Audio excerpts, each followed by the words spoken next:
విద్యార్థి లోకానికి మీ English as Reddy నమస్కారం. ఫ్రెండ్స్, ABCDEF అనే కొత్త టెక్నిక్ ద్వారా ఈజీగా ఇంగ్లీష్ నేర్చుకుందాం అనే కార్యక్రమానికి మీ అందరికీ స్వాగతం, సుస్వాగతం. ABCDEF అంటే ఏంటంటే anybody can dance in English for ever. ఇది ఒక కొత్త కాన్సెప్ట్, ఒక కొత్త టెక్నిక్. అంటే ఇంగ్లీష్లో ఏ వాక్యాన్ని అంటే ఏ టాపిక్ నేర్చుకున్నా సరే, ఇంగ్లీష్లో ఒక 100 ఇంపార్టెంట్ టాపిక్స్ ఉన్నాయి. 100 ఇంపార్టెంట్ టాపిక్స్ ఉన్నాయి. ఈ 100 టాపిక్స్ని మీరు ఈ టెక్నిక్ ద్వారా నేర్చుకోవాలి. అంటే ఇప్పుడు ఇక్కడ నాతో పాటు ఒక 6 విద్యార్థులు ఉన్నారు. ఇప్పుడు నేను తెలుగులో వాక్యాలు ఇస్తాను. అంటే ఇప్పుడు ఫర్ ఎగ్జాంపుల్ కోసం మనం ఒక టెన్స్ తీసుకుందాం.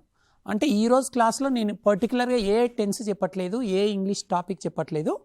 అసలు ఈ ABCDEF అనే టెక్నిక్ని మీకు ఇంట్రడ్యూస్ చేస్తున్నాను. అంటే ABCDEF అనే టెక్నిక్ ద్వారా ఇంగ్లీష్ ఈజీగా ఎట్లా నేర్చుకోవచ్చో ఓన్లీ ఇంట్రడ్యూస్ చేస్తున్నాను. నెక్స్ట్ క్లాస్ నుంచి టాపిక్ వైజ్గా ఉంటుంది. ఇవే టెక్నిక్స్ టాపిక్ వైజ్గా. ఈరోజు ఓన్లీ ఈ టెక్నిక్ని ఇంట్రడ్యూస్ చేయడం జరుగుతుంది. రైట్. ఫర్ ఎగ్జాంపుల్ కోసం మనం ప్రజెంట్ కంటిన్యూస్ టెన్స్లో కొన్ని వాక్యాలు చూద్దాం. నేను ఇప్పుడు టెన్నిస్ ఆడుతున్నాను. ఫర్ ఎగ్జాంపుల్ ఈ వాక్యం ఉంది, నేను ఇప్పుడు టెన్నిస్ ఆడుతున్నాను. ఇది ఏ టెన్సు? ఇప్పుడు జరుగుతుంది కాబట్టి ప్రజెంట్ కంటిన్యూస్. సో మనం ఏం నేర్చుకుంటాం జనరల్గా? ఎప్పుడైనా బుక్స్ ఓపెన్ చేస్తుంటాం, spoken English books. Present continuous ఎప్పుడు వాడాలి, ఇప్పుడు జరుగుతున్న పనులను తెలియజేటకు ఈ టెన్స్ వాడాలి. తర్వాత వాక్యాలు రాయడం నేర్చుకుంటాం. ఏంటి? ఓన్లీ పాజిటివ్ సెంటెన్సెస్ అంటే అఫర్మేటివ్ సెంటెన్సెస్ మాత్రమే నేర్చుకుంటాం. మనం జనరల్గా స్పోకెన్ ఇంగ్లీష్ బుక్స్ ఓపెన్ చేస్తుంటాం, టెన్స్ నిర్వచనం నేర్చుకుంటాం. ప్రజెంట్ కంటిన్యూస్ ఫర్ ఎగ్జాంపుల్ ప్రస్తుతం జరుగుతున్న పనులను తెలియజేస్తుంది, ఇట్లా చదువుతాం. తర్వాత సూత్రం చూస్తాం. Subject plus am is are plus V4 plus extra words. అంటే ఐ వచ్చినప్పుడు యామ్ అనే హెల్పింగ్ వర్బ్ వాడాలి. యూ దే అనే సబ్జెక్ట్స్ వచ్చినప్పుడు ఆర్ వాడాలి. హీ షీట్ అనే సబ్జెక్ట్స్ వచ్చినప్పుడు ఈజ్ వాడాలి. ఇంకా ఎగ్జాంపుల్స్ నేర్చుకుంటుంటాం. I'm playing tennis now, I'm playing tennis now అంటే నేను ఇప్పుడు టెన్నిస్ ఆడుతున్నాను.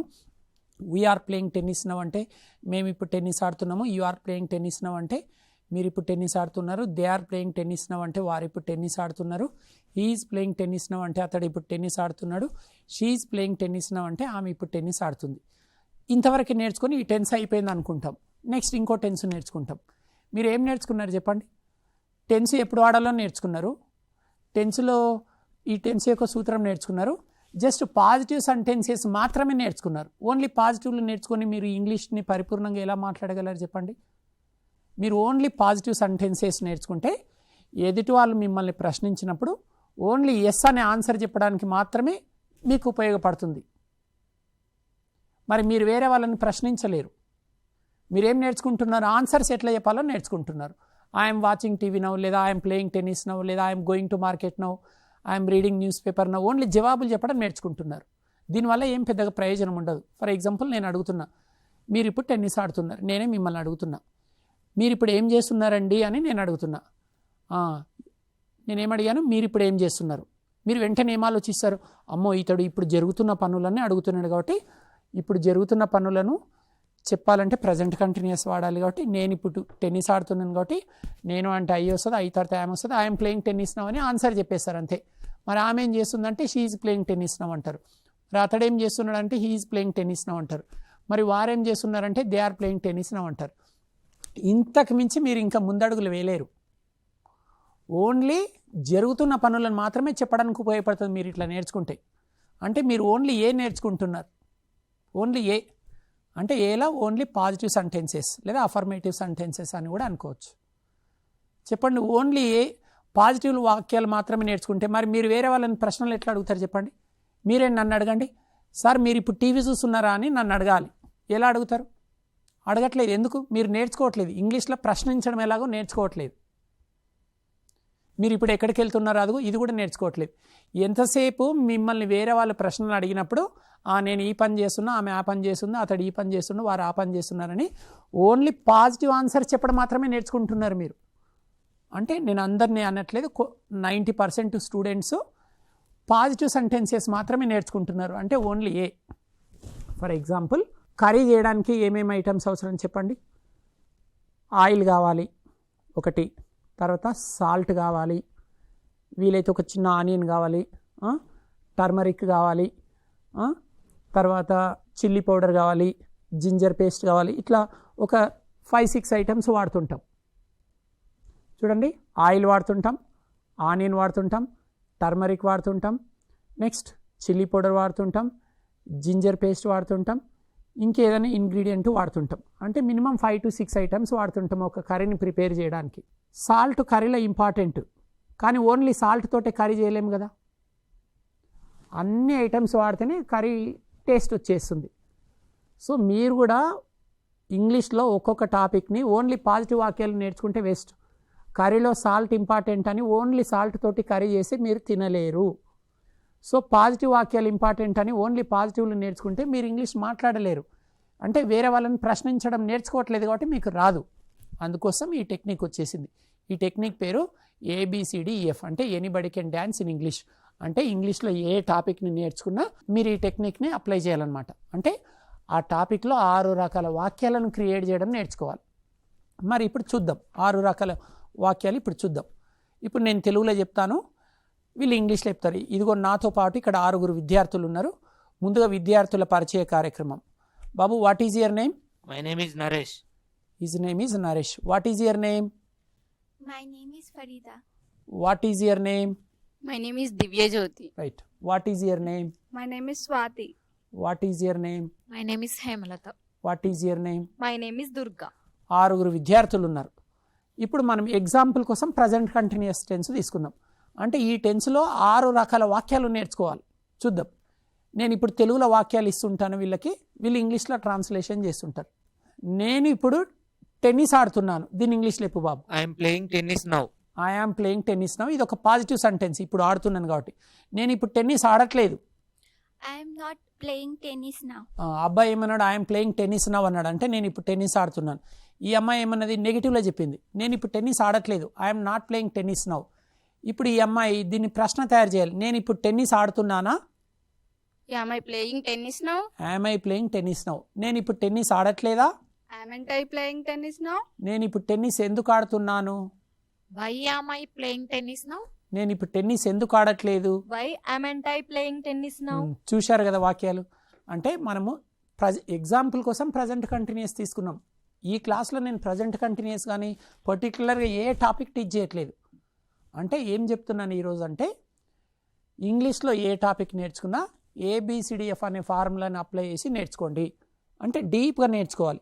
ఆ టాపిక్లో అన్ని రకాల వాక్యాలను నేర్చుకోవాలి.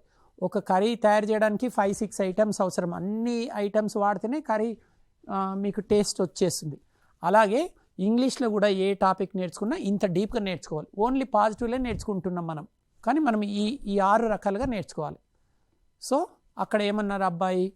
నేను ఇప్పుడు టెన్నిస్ ఆడుతున్నాను అంటే ఇది ఒక పాజిటివ్ సెంటెన్స్ అనమాట. I am playing tennis now. Second ఏమైంది? ఆ అమ్మాయి ఏం చెప్పింది? I'm not playing tennis now అంది. అంటే నేను ఇప్పుడు టెన్నిస్ ఆడడం లేదు. అంటే ఈ 2 ఎప్పుడు వాడాలి? మిమ్మల్ని ఎవరైనా ఏదైనా ఒక పని చేస్తున్నావా అంటేనేమో ఏ వాడండి, అవును నేను ఒక పని చేస్తున్నాను. లేదు నేను చేయడం లేదంటే బి వాడండి. ఇప్పుడు అర్థమైందా? ఏలనేమో పాజిటివ్ ఆన్సర్ ఉంది, బీలనేమో నెగిటివ్ ఆన్సర్ ఉంది. నెక్స్ట్ అంటే ఈ 6 వాక్యాలలో 2 ఆన్సర్స్ ఉన్నాయి, మిగతా 4 వచ్చేసి ప్రశ్నలు అనమాట. ఈ 4 ప్రశ్నలలో 2 ఏమో SR నో టైప్ క్వశ్చన్స్ ఉన్నాయి, 2 ఏమో WH టైప్ క్వశ్చన్స్ ఉన్నాయి. SR నో టైప్లో ఒక పాజిటివ్ క్వశ్చన్ ఉంది, ఒక నెగిటివ్ క్వశ్చన్ ఉంది. WH టైప్లో కూడా ఒక పాజిటివ్ క్వశ్చన్ ఉంది, ఒక నెగిటివ్ క్వశ్చన్ ఉంది. మొదటి 2 వాక్యాలేమో ఆన్సర్స్, చివరి 4 వాక్యాలేమో క్వశ్చన్స్. అంటే మీరు ఈ రోజు నుంచి 99% ఇంగ్లీష్లో ఏ టాపిక్ నేర్చుకున్నా సరే ఆ టాపిక్లో ఈ 6 రకాల వాక్యాలు నేర్చుకోండి. ABCDEF అంటే anybody can dance in English for ever. అప్పుడు మీరు సంపూర్ణంగా ఇంగ్లీష్ నేర్చుకోగలరు. ఆత్మవిశ్వాసంతో మీరు ఈజీగా ఇంగ్లీష్లో వాక్యాలు మాట్లాడగలరు, ఇంత సిస్టమేటిక్గా కనుక నేర్చుకుంటే. ఇప్పుడు ఐ అనే సబ్జెక్ట్ అయిపోయింది. ఇప్పుడు వి అనే సబ్జెక్టు చూద్దాం. సబ్జెక్టు వి. మేము ఇప్పుడు tennis ఆడుతున్నాము. We are playing tennis now.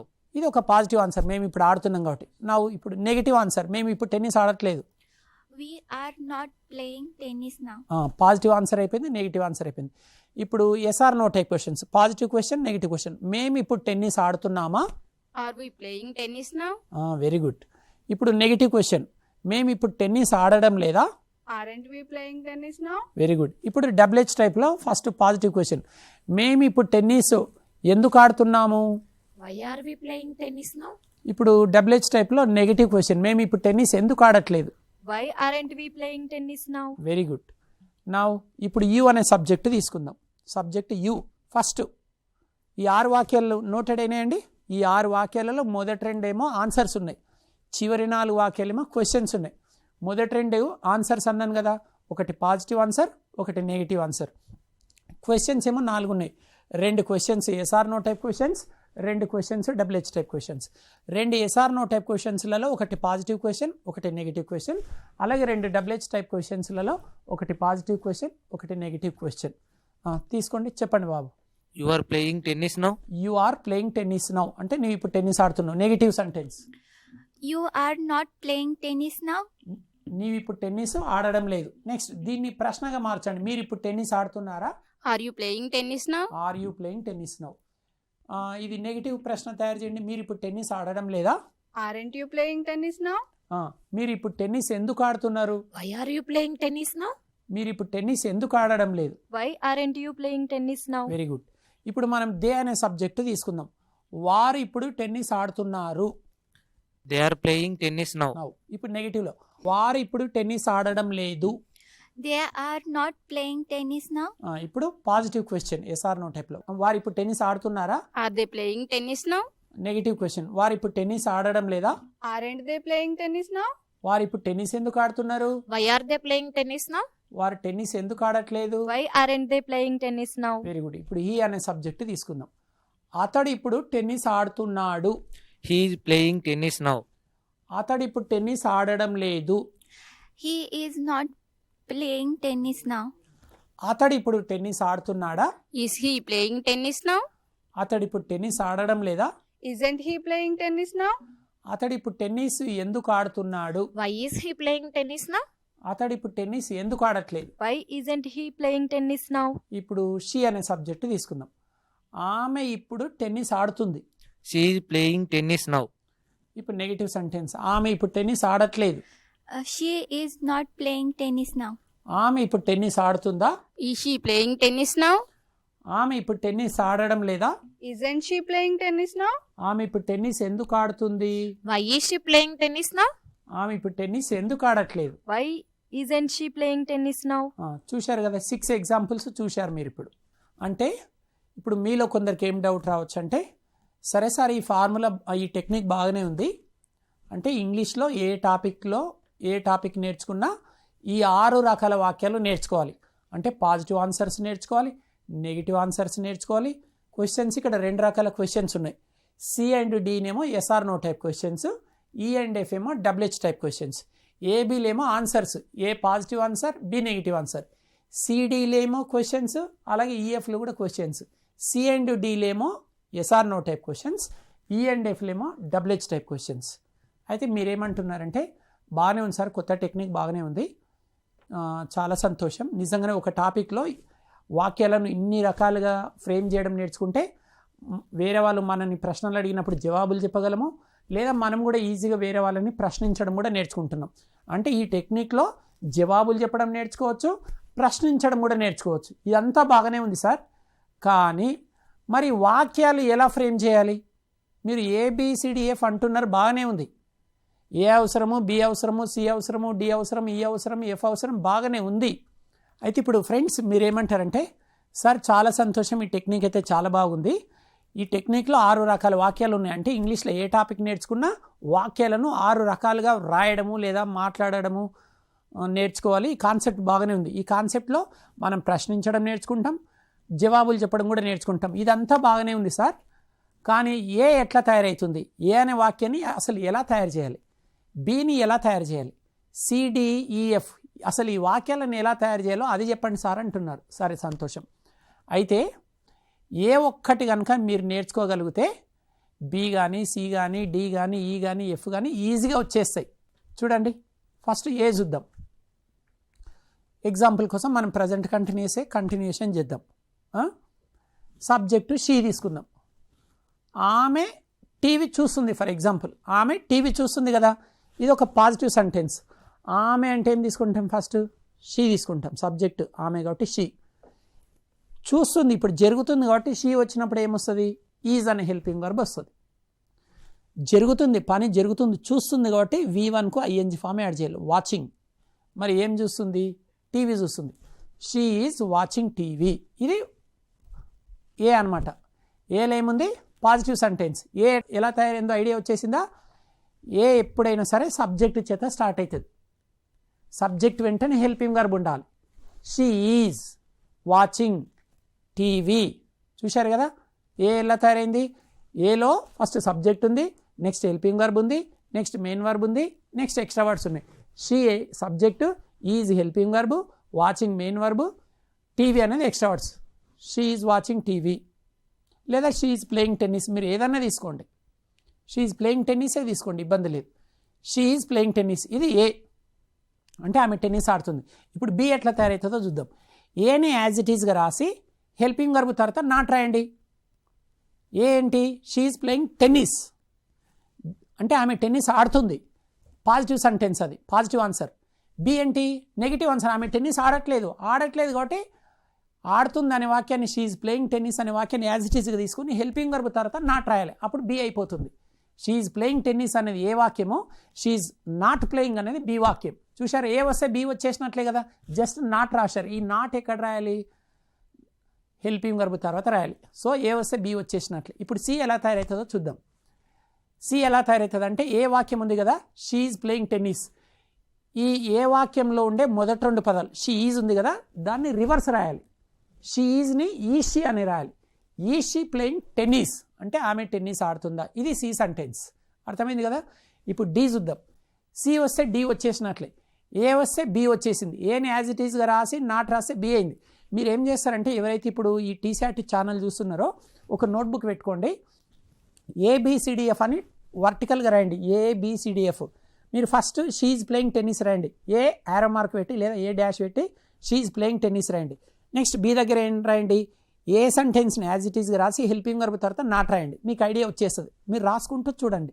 Right, second అయిపోయింది. థర్డ్ ఏంటి? థర్డ్ సెంటెన్స్ తయారు చేయాలంటే సి. థర్డ్ ఏంటి? ప్రశ్న, ఒక పాజిటివ్ ప్రశ్న, ఎస్ఆర్ నో టైప్లో పాజిటివ్ ప్రశ్న. షీ ఈజ్ వాచింగ్ ఉంది కదా, ఏ. సి తయారు కావాలంటే ఏ దగ్గరికి వెళ్ళాలి. ఏ వాక్యంలో ఉండే మొదటి రెండు పదాలు రివర్స్ రాయాలి. షీ ఈజ్ ఉంది కదా, ఈషీ రాయాలి. ఈషీ ప్లేయింగ్ టెన్నిస్, ఆమె టెన్నిస్ ఆడుతుందా. సి వచ్చేసింది, సి వచ్చేస్తే డి వచ్చేసినట్లని. డి రాయాలంటే ఏం చేయాలి? సిని యాజ్ ఇట్ ఈజ్గా రాయాలి. మీరు బి రాయాలంటే ఏం చేశారు? ఏని యాజ్ ఇట్ ఈజ్గా రాసి నాట్ రాస్తే బి అయింది. మీరు డి రాయాలంటే ఏం చేయాలి? సి యాజ్ ఇట్ ఈజ్గా రాసి నాట్ రాయాలి. నాట్ ఎప్పుడైనా సరే హెల్పింగ్ వర్బ్ తర్వాత చేర్చాలి. ఈషీ ప్లేయింగ్ టెన్నిస్ ఉంది కదా, దాన్ని యాజ్ ఇట్ ఈజ్గా రాసి ఈజ్కి నాట్ కలపాలి. ఇజింట్ అవుతుంది. Is place not isn't. Isn't she playing tennis, ఆమె టెన్నిస్ ఆడట్లేదా. చూసారా, 4 వాక్యాలు వచ్చేసినాయి, ఇంకా 2 నేర్చుకోలేరా? ఇప్పుడు చివరివి WH టైప్ సెంటెన్సెస్. ఇప్పుడు ఈ రాయాలంటే ఏం చేయాలంటే సి సెంటెన్స్ని యాజ్ ఇట్ ఈజ్గా రాసి, సి సెంటెన్స్ ఏముంది? ఈషీ ప్లేయింగ్ టెన్నిస్, ఆ సెంటెన్స్ని యాజ్ ఇట్ ఈజ్గా రాసి ఈజ్ ముందల మీకు కావాల్సిన WH వర్డ్ తీసుకోవచ్చు, వేర్ కానీ వై కానీ హౌ కానీ. సి అంటే ఈషీ ప్లేయింగ్ టెన్నిస్, ఆమె టెన్నిస్ ఆడుతుందా. ఇప్పుడు సి అది. మరి ఈ ఏం చెప్పాను? సీని యాజ్ ఇట్ ఈజ్గా రాసి ఆ ఈజ్ ముందల, ఈజ్కి లెఫ్ట్ సైడ్ WH వర్డ్ రాయాలి. ఆమె టెన్నిస్ ఎందుకు ఆడుతుంది? వై రాయాలి. ఎక్కడ ఆడుతుందంటే వేర్ రాయాలి. ఎప్పుడు ఆడుతుందంటే వెన్ రాయండి. ఎలా ఆడుతుందంటే హౌ రాయండి. మొత్తానికి ఒక WH వర్డ్ రాయాలి. వై, ఎగ్జాంపుల్ వై అనుకుందాం. Why is she playing tennis, ఆమె టెన్నిస్ ఎందుకు ఆడుతుంది. సో ఈ వరకు వచ్చేసినాం.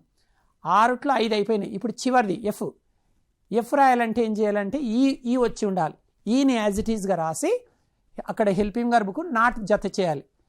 ఈ సెంటెన్స్ని యాజ్ ఇట్ ఈజ్గా రాయాలి. యాజ్ ఇట్ ఈజ్గా రాసి హెల్పింగ్ వర్బ్ తర్వాత నాట్. ఈ ఏంటి? Why is she playing tennis, ఆమె టెన్నిస్ ఎందుకు ఆడుతుంది. ఎఫ్ ఏంటో తెలుసా? Why is in she playing tennis, ఆమె టెన్నిస్ ఎందుకు ఆడట్లేదు. అయిపోయింది మంత్రం. కొత్త టెక్నిక్ వచ్చేసింది. చూసారా, అంటే మీరు ఇంగ్లీష్లో ఏ టాపిక్ నేర్చుకున్నా సరే ఈ ABCDF అనే ఫార్ములా ద్వారా నేర్చుకోండి. ఇలా నేర్చుకోవడం వల్ల మీరు ఇంగ్లీష్ని పరిపూర్ణంగా మాట్లాడగలరు, జవాబులు చెప్పగలరు, ఆన్సర్స్ చెప్పగలరు. మీరు ఎలాంటి కంగారు పడాల్సిన అవసరం లేదు. మీకోసం తెలంగాణ ప్రభుత్వం టీశాట్ అనే ఛానల్ ద్వారా అద్భుతమైన ప్రణాళికలు రచించి 100 క్లాసుల ద్వారా ఈజీగా ఇంగ్లీష్ నేర్చుకోవడానికి బ్యూటిఫుల్ ప్రోగ్రామ్ని ABCDF అనే ఫార్ములా ద్వారా డిజైన్ చేయడం జరిగింది. కాబట్టి మీరు ఎలాంటి కంగారు పడాల్సిన అవసరం లేదు. ఇలాంటివి 100 క్లాసెస్ ఉంటాయి.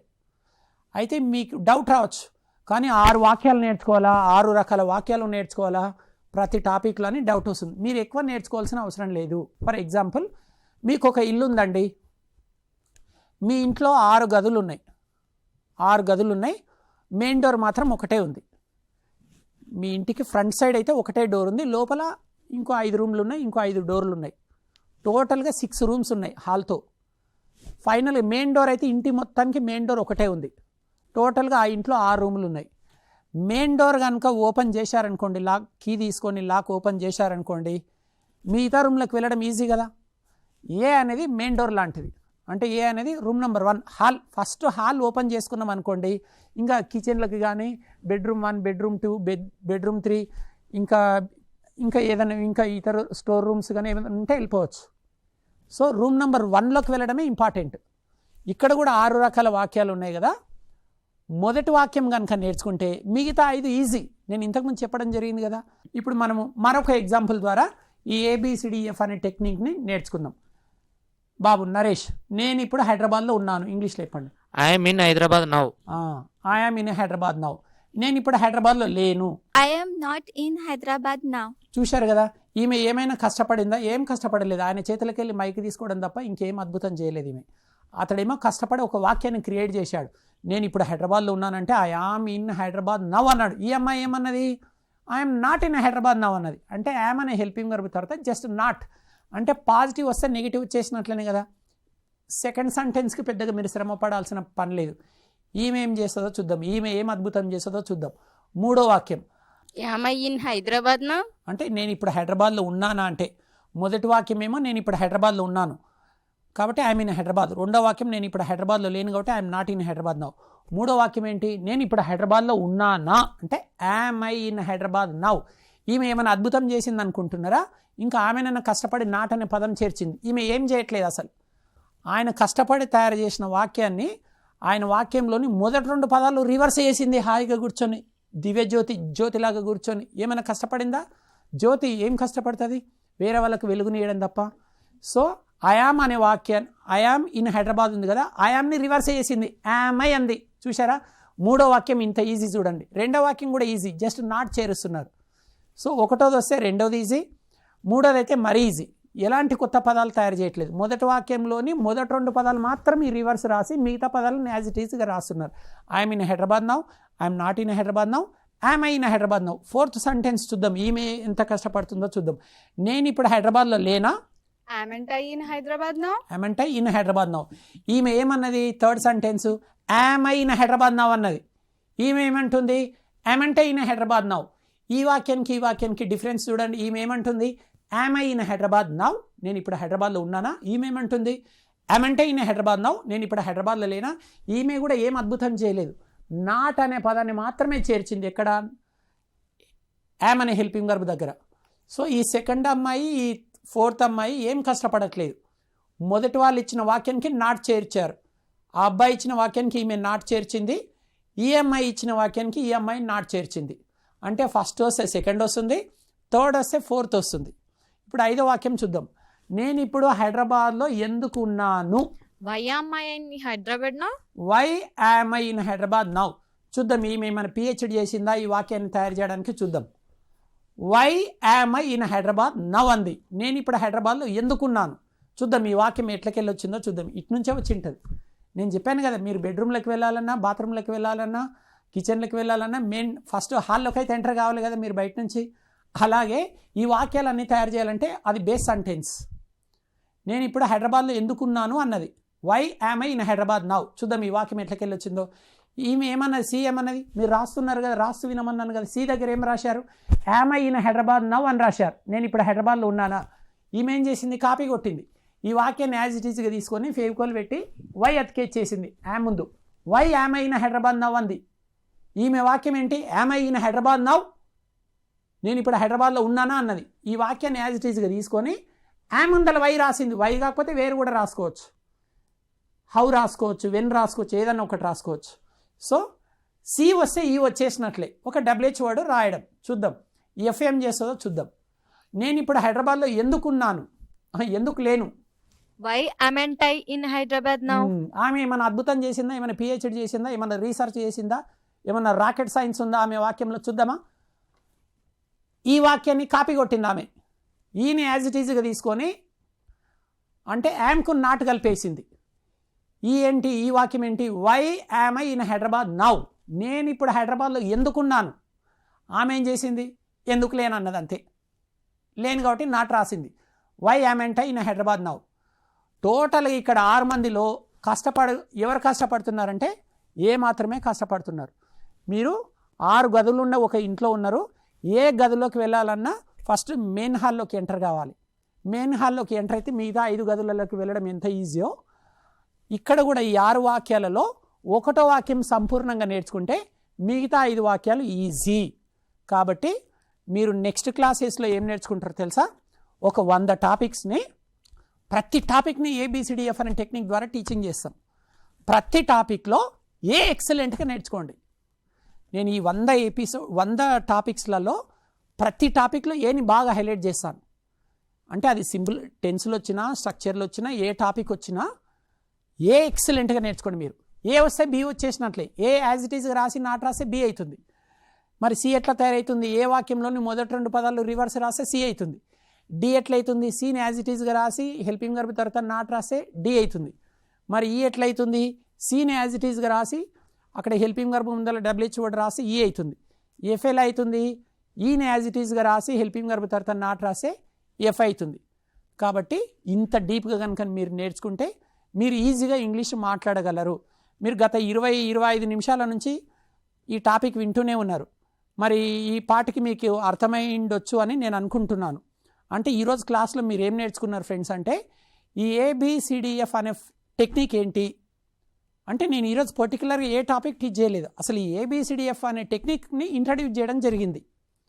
అంటే ఏలో ఏముంటుంది, బీలో ఏముంటుంది, సిలో ఏముంటుంది, డీలో ఏముంటుంది, ఈలో ఏముంటుంది, ఎఫ్లో ఏముంటుందో నేర్చుకున్నారు. మరొక్కసారి రివిజన్ చేయమంటారా? ఇంకొక 1 మినిట్. ఏలోనేమో పాజిటివ్ ఆన్సర్ ఉంది, బీలోనేమో నెగిటివ్ ఆన్సర్ ఉంది. చెప్పాను కదా, ఈ 6 వాక్యాలలో 2 ఆన్సర్స్ ఉంటాయి, 4 క్వశ్చన్స్ ఉంటాయి. 2 ఆన్సర్స్ ఉంటాయి, positive answer, negative answer. 4 questions ఉంటాయి. 4 క్వశ్చన్స్లో 2 SR/NO టైప్ క్వశ్చన్స్ ఉంటాయి, 2 WH టైప్ క్వశ్చన్స్ ఉంటాయి. 2 SR/NO టైప్ క్వశ్చన్స్లలో ఒకటి పాజిటివ్ క్వశ్చన్ ఉంటుంది, ఒకటి నెగిటివ్ క్వశ్చన్ ఉంటుంది. 2 WH టైప్ క్వశ్చన్స్లలో ఒకటి పాజిటివ్ క్వశ్చన్ ఉంటుంది, ఒకటి నెగిటివ్ క్వశ్చన్ ఉంటుంది. ఇలా నేర్చుకోవాలి. మీరు ఇంత సిస్టమేటిక్గా నేర్చుకోవాలి. మీరు ఈ రోజు నుంచి ఇది ఒక 100 రోజుల ప్రోగ్రామ్ కాబట్టి 100 ఇంపార్టెంట్ టాపిక్స్ ఉంటాయి. కాబట్టి మీరు ఆంగ్లం నేర్చుకోవాలంటే ఒక యజ్ఞం లాగానే స్వీకరించండి. అయ్యప్ప భక్తులు 45 డేస్ దీక్ష తీసుకొని ఎట్లా ఉంటారు, మీరు కూడా ఒక 100 రోజుల కార్యక్రమాన్ని పెట్టుకోండి. 100 రోజులు ప్రతిరోజు టైం టేబుల్ పెట్టుకోండి. ప్రతిరోజు TSAT మైండ్ ఫిక్స్ అయిపోవాలి. మీకు మార్నింగా, ఆఫ్టర్నూనా, ఈవినింగా లేదా నైటా, రోజు అదే టైంకు చూడండి. మీరు ఒకరోజు డిసైడ్ చేయండి. TSAT అంటే గవర్నమెంట్ TSAT అనే ఛానల్ ద్వారా తెలంగాణలో లక్షలాది మందికి ఈజీగా ఇంగ్లీష్ నేర్పించడానికి ప్రత్యేకంగా ఈ కార్యక్రమాన్ని రూపొందించడం జరిగింది. కాబట్టి మీరు కూడా సీరియస్గా తీసుకొని ఒక టైం టేబుల్ పెట్టుకొని, ఒక నోట్బుక్ పెట్టుకొని క్లాస్ డే 1 ఏం నేర్చుకున్నారు, డే 2 ఏం నేర్చుకున్నారు, సిస్టమేటిక్ ప్రణాళిక ద్వారా మీరు ఈజీగా ఇంగ్లీష్ నేర్చుకునే ప్రయత్నం చేయండి. ఏ టాపిక్ నేర్చుకున్నా ABCDF అనే టెక్నిక్ ద్వారా మీరు నేర్చుకుంటారు. ఈరోజు క్లాసు చక్కగా అర్థమైందని ఆశిస్తూ ఇట్లు మీ AS రెడ్డి మరియు విద్యార్థి బృందం. నమస్కారం.